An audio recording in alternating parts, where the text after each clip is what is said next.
How to remove membrane keyboard keys. 5 superb ways to do it. Work Rift. Removing the keys is rather straightforward. The first step is an intriguing one: photograph your keyboard. To begin, disconnect your keyboard and move it to a big flat surface, such as the kitchen table.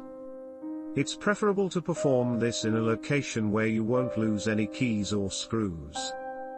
Prepare 3 bowls, one for the main Phillips head screws, cross-shaped, another for the supplementary bits such as clips, and another for the keys themselves. Second, flip the keyboard over and remove all of the screws.